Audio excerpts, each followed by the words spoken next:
لباس کی سنتیں۔ حضور اکرم صلی اللہ علیہ وسلم کو سفید رنگ کا کپڑا بہت پسند تھا۔ قمیص، کرتا یا صدری وغیرہ پہنیں تو پہلے دایاں ہاتھ آستین میں ڈالیں، پھر بایاں ہاتھ۔ اسی طرح پاجامہ اور شلوار کے لیے پہلے داہنا پاؤں ڈالیں، پھر بایاں پاؤں ڈالیں۔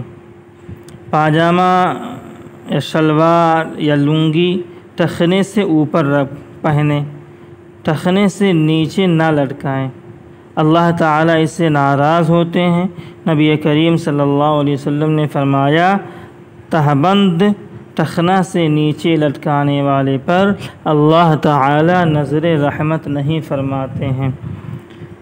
کپڑا پہن کر یہ دعا پڑھیں، الحمدللہ الذی کسانی ھذا ورزقنیہ من غیر حول منی ولا قوت۔ تمام تعریفیں اللہ کے لیے ہیں جس نے یہ کپڑا مجھے پہنایا اور نصیب کیا اسے مجھ کو بلا میری قوت اور طاقت کے۔ نیا کپڑا پہن کر یہ دعا پڑھیں، الحمدللہ الذی کسانی ھذا ما اواری بہ عورتی واتجمل بہ فی حیاتی۔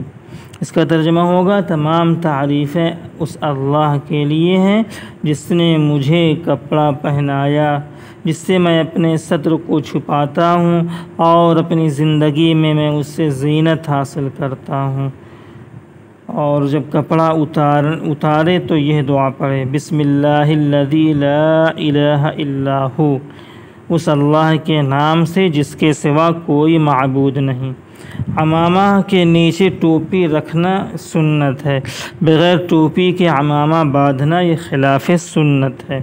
سیاہ صافہ باندھنا مسنون ہے، شملہ چھوڑنا بھی مسنون ہے۔ شملہ کی مقدار 1 ہاتھ یا اس سے زیادہ ثابت ہے۔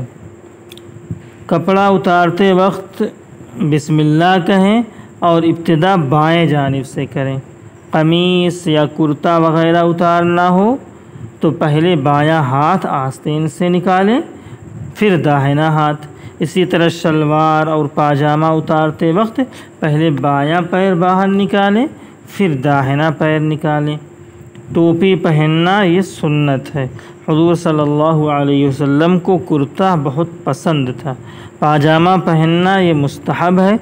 علامہ عینی رحمۃ اللہ علیہ نے اسے مستحب قرار دیا ہے، اور حضرت علی رضی اللہ تعالیٰ عنہ سے مرفوعاً روایت ہے، وہ آپ صلی اللہ علیہ وسلم کا یہ فرمان نقل کرتے ہیں کہ آپ صلی اللہ علیہ وسلم نے فرمایا، پاجامہ پہنو، یہ تمہارے لیے ستر کے لائق ہے، اور اپنی عورتوں کو بھی پہناؤ۔